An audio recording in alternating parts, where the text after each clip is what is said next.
What's up, gentle listeners, and thank you so much for tuning in for another BGN radio special. I am your host, Raichele Privette, and this episode is brought to you by SB Nation and Bleeding Green Nation. And you guys know that we love bringing on special guests.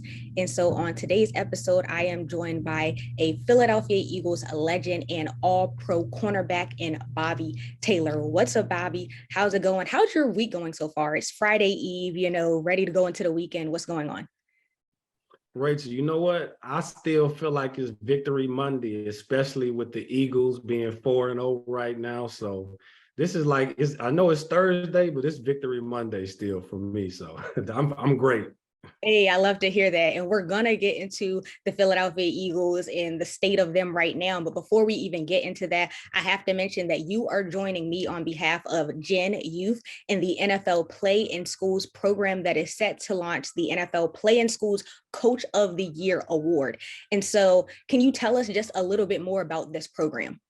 Yeah, so it's a great program. So I partnered with Gen Youth along with NFL Flag. And so we just want to honor those who equip, engage, and empower our youth to be active. And so when you think about a PE coach and you think about a youth coach, whatever sport that may be, male, female, they play a big part in our children's lives, especially if they're going to school and as much time that they spend with them. And so we know how important it is for our youth to be physically active every day. The CDC obviously says that 60 minutes a day is what you need. And we just want to love on and honor these folks. And so if you can go to flag.genyouthnow.org, submissions will be open until October 21st. And we just want anybody that feels like there's a teacher, there's a youth coach that needs to be honored. We want to hear from you. We want as many submissions as possible. We want everyone to make it hard. It can be a 500, 1,000, whatever it is. We're going to go through them all and just try to figure out who's deserving of this award.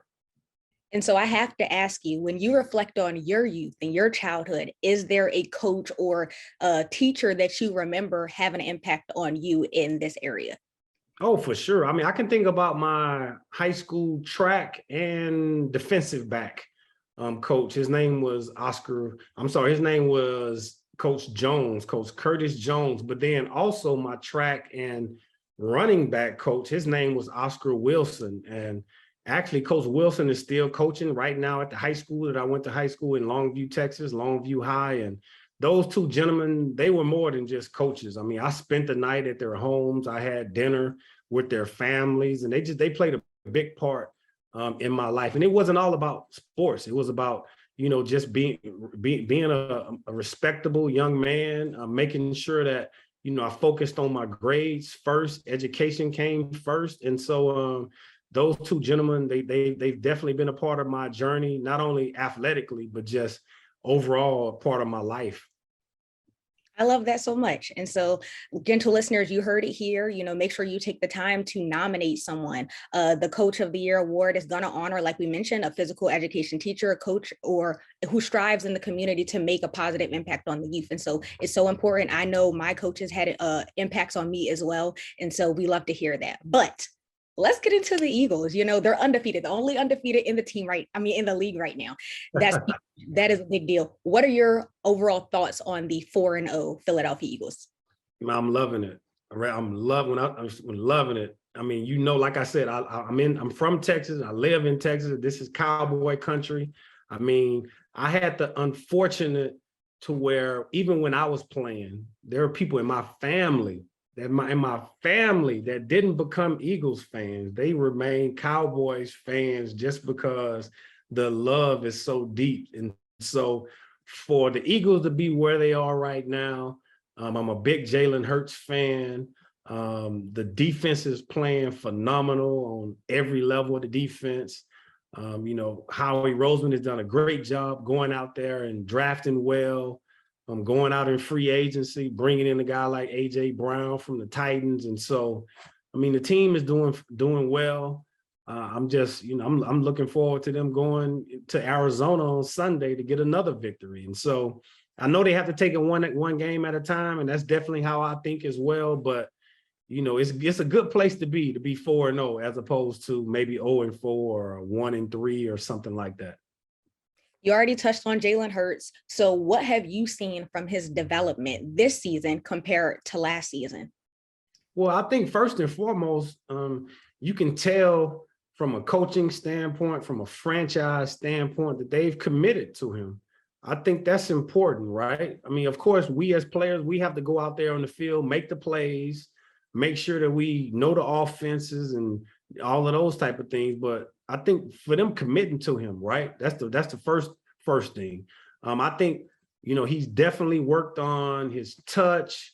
He looks very comfortable, whether he's in the pocket. I love the play calling that Nick is calling. He's not, just running him and things of that nature. He hadn't had a lot of turnovers this year. And so I just feel like he has a total grasp of the offense. And then it's not bad when you throw into the receivers that we have as well. Miles, he's been running the ball well. He had over 100 yards rushing on Sunday. And when you think about our offensive line, I mean, those guys, they run block, they mash you, they can sit back and pass block as well. And so, I mean, we're just playing complementary football on both sides of the ball, special teams wise. I know in the back half on the defense, we've had a couple of guys have some bumps and bruises, but when I think about, what they're doing as well, I mean, I'm just love being a fan. I'm love watching and supporting those guys.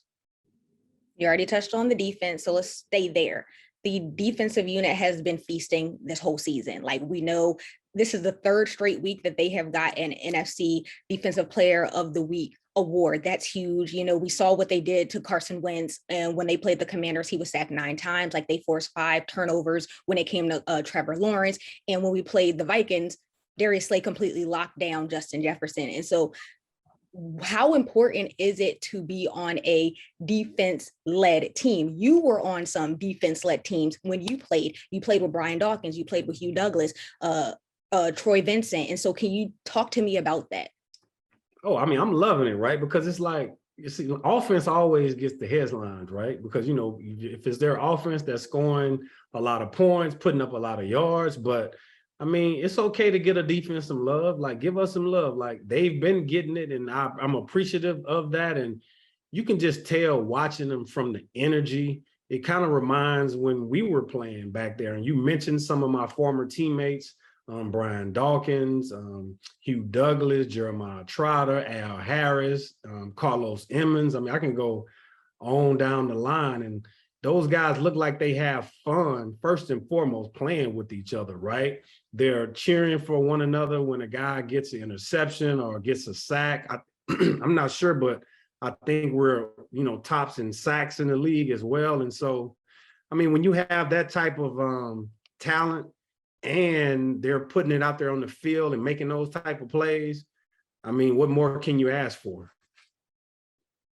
When you reflect on your time spent in the league, is there a specific season that you remember enjoying most because of the players that were on that team? Oh, yeah. I mean, even before we, became one of the best teams, especially defensive units in the league, I knew when so I arrived first, and then we drafted Brian my second year. We brought in Troy from a free agency standpoint. We brought in Hugh. We drafted Jeremiah Trotter, like all of those guys. And so I just think from day one, even when we weren't that successful, you could just tell that, like, you know what? I really like going to work with these guys. I can cheer for them. I mean, we grew to become more than just what we were. We didn't just work together. We spent time with each other's families, whether that was, for dinner, whether during the holidays.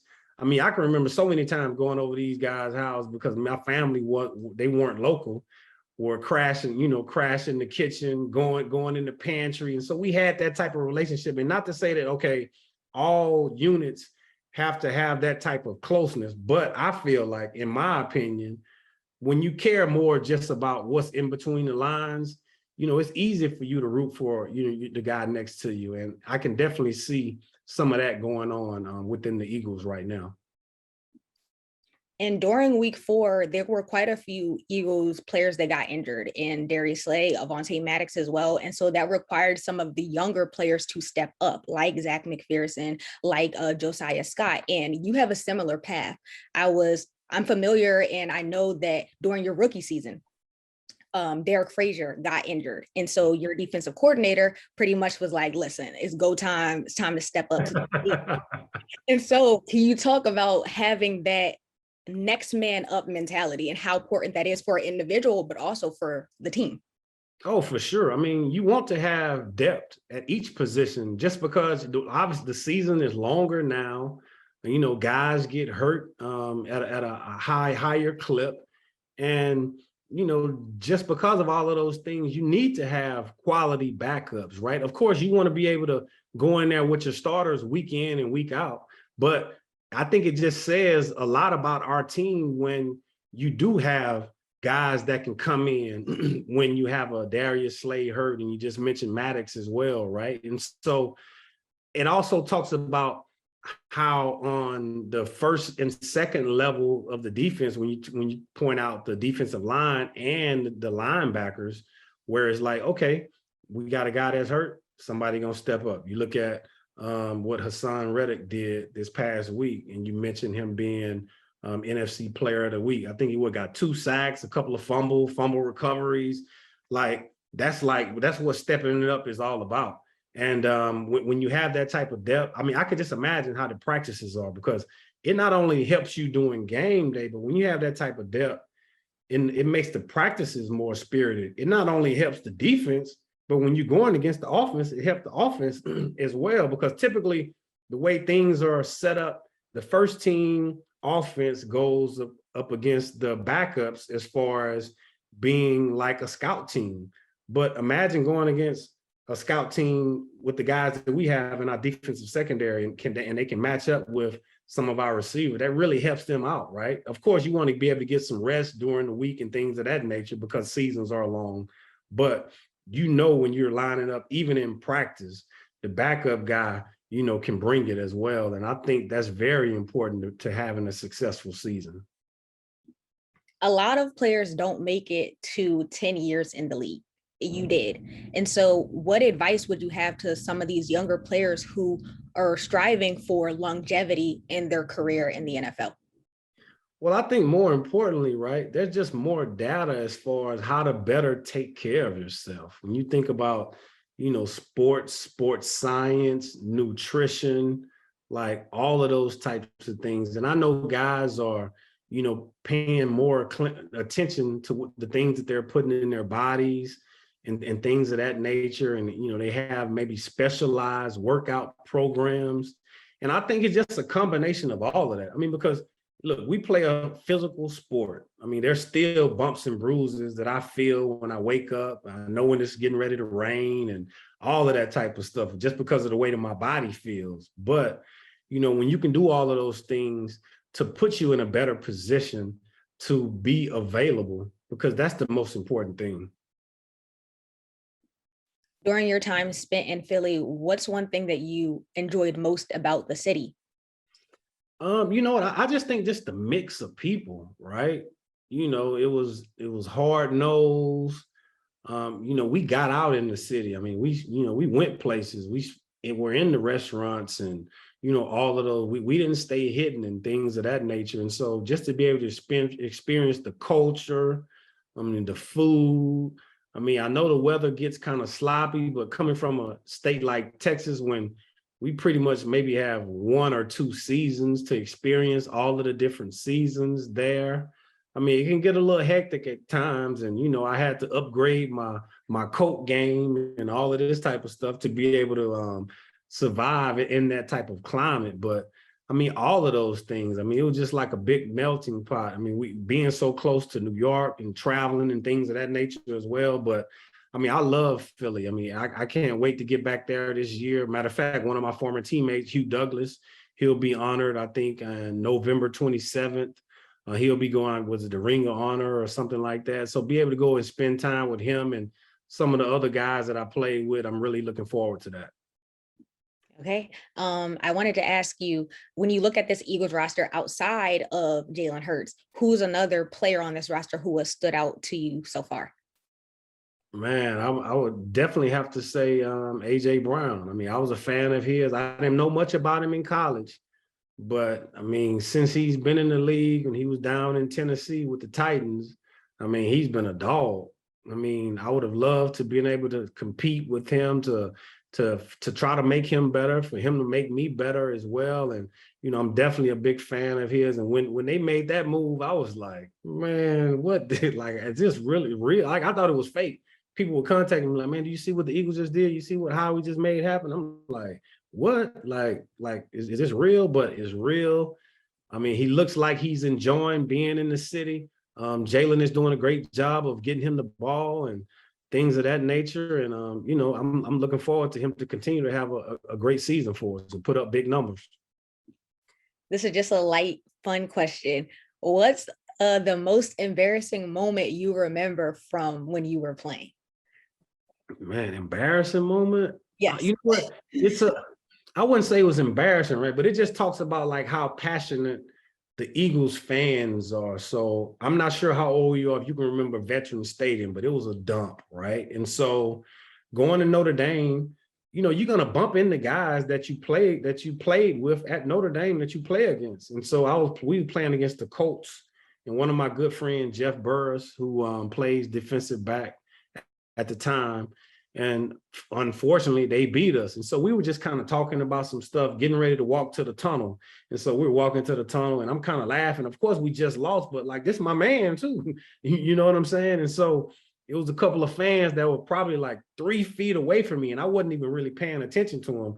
And maybe they thought I didn't take the loss seriously, but the fan was like, Bobby, it's not funny, take it seriously. And I'm like, whoa. And me and Jeff, I mean, it kind of startled me. Me and Jeff looked at each other like, and I'm like, hey man, that's Philly for you. And that was like my real first example of like how hardcore, the fandom can be up there in Philly. But yeah, I wouldn't say that was embarrassing, Yeah. but that was just kind of like a shock. It was like, I was like he was my dad or something, or my mom.